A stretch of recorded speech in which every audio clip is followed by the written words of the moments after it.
হাই hello' ধন্যবাদ, welcome back to my YouTube channel. তো আজি আকৌ আহিছোঁ আপোনালোকৰ মাজত নতুন এটা ভিডিঅ' লৈ। তো আজি আমি আলোচনা কৰিম SSC GDৰ ফিজিকেলটোৰ ওপৰত। তো আজি আমি আপডেট দিবলৈ আহিছোঁ আমাৰ 22 আগষ্টৰ আপডেট। তো 22 আগষ্টত কি হ'ল এই সকলোখিনি বিষয়ৰ ওপৰত আলোচনা কৰিম। তো আমাৰ নৰ্মেল চেণ্টাৰত আজি 22 আগষ্টৰ আপডেট হ'ল যে সকলোখিনি একেই আছে। আৰু আজি নতুন কথা এটা শুনিলোঁ যে ডমিচিয়েলখন লাগি আছে, মানে ডমিচিয়েল বিচাৰি আছে। ডমিচিয়েল আজি JRSও লৈছে। তো মোৰ ফ্ৰেণ্ড এজনো আজি গৈছিল। তো ফ্ৰেণ্ড এজনৰ পৰা একদম পুৰা ফুল 100% অৰিজিনেল ডিটেইলছ ল'লোঁ।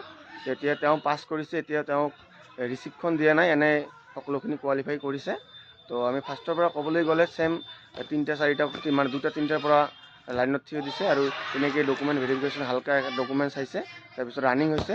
আৰু আমাৰ যেতিয়া নৰ্মেলত ফাৰ্ষ্ট গ্ৰুপ ৰানিং কৰিছিল, ফাৰ্ষ্ট গ্ৰুপ 7টা বজাত ৰানিং কৰিছিল। আৰু আমাৰ ফাৰ্ষ্ট গ্ৰুপত 200জন কেণ্ডিডেট ৰানিং কৰিছিল।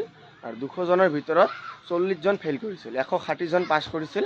আৰু আমাৰ আজি নৰ্মেলত হাইট টেষ্টত একেবাৰে কম ওলাইছিল।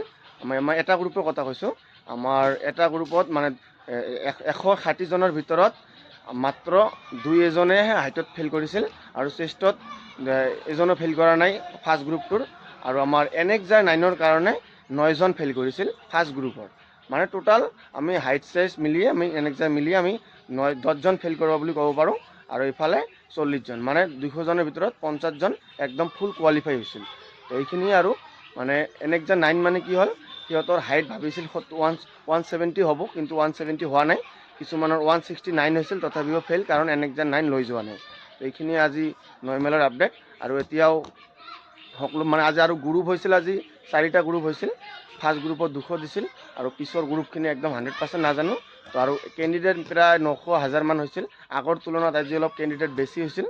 তো এইখিনিয়ে আৰু আমাৰ আজি এতিয়ালৈ পাছ কৰাখিনিক ওলাই দিয়া নাই। আৰু ফাৰ্ষ্ট গ্ৰুপৰ যিখিনি ফেইল কৰিছিল ৰানিঙত বা মানে হাইটত, মানে NXR 9ৰ কাৰণে যিখিনি ফেইল কৰিছিল হাইটত, সেইখিনিক ওলাই দিছিল। কিন্তু এতিয়াও যিখিনি কোৱালিফাই কৰিছিল সেইখিনিক এতিয়াও ওলাই দিয়া নাই, এতিয়াও ভিতৰতে বহাই ৰাখিছে। তো নাজানো কেতিয়া ওলাই দিয়ে। আৰু যোৱাকালিতো ওলাই দিছিল, ফাৰ্ষ্ট গ্ৰুপৰখিনি 6টা বজাত ওলাই দিছিল। তো আজিও তেনেকুৱা 7টা-8টা মান বজাত ওলাই দিব। আৰু নৰ্মেলৰ প্ৰচেছটো পূৰা লেজি প্ৰচেছ। তো এইটোৱে আৰু আমাৰ চুকবিৰ কথা ক'বলৈ গ'লে, ডিমাপুৰ নাগালেণ্ডৰ কথা ক'বলৈ গ'লে, তাতো আজি অলপ বেছিকৈ পাছ কৰিছে। কাৰণ 2 দিনৰ আপডেট মানুহে সকলোৱে জানি পাইছে যে পাক ভুল হৈ আছে। সেইকাৰণে সকলোৱে পাকটো ভালকৈ মনত ৰাখিছে, গ্ৰাউণ্ডত হৈ আছে যিহেতু। তো সেইকাৰণে আজি অলপ পাছৰ পাৰ্চেণ্টেজটো বহুত বেছি হৈছে আগৰ তুলনাত। নৰ্মেলতো বহুত বেছি হৈ গৈছে, 70% পাছ বুলি ক'ব পাৰোঁ আজি। আৰু ইমান দিন 50% পাছ কৰিছিল এই যোৱা 2 দিন, কিন্তু আজি 70% পাছ বুলি ক'ব পাৰোঁ। আৰু চুকবিতো তেনেকুৱাই আগৰ তুলনাত অলপ বেছি পাছ কৰিছে, কিন্তু আমাৰ নৰ্মেলৰ তুলনাত চুকবিত ফেইল বেছি কৰিছে। কিন্তু এনে আগৰ 2 দিনৰ তুলনাত পাছটো আজি বেছি কৰিছে। তো এইখিনিয়ে আছিল আজি 22 আগষ্টৰ SSC GD ফিজিকেলৰ আপডেট। তো এইখিনিয়ে আছিল সৰু এটা ভিডিঅ'। তো বাই বাই, নেক্সট ভিডিঅ'ত আকৌ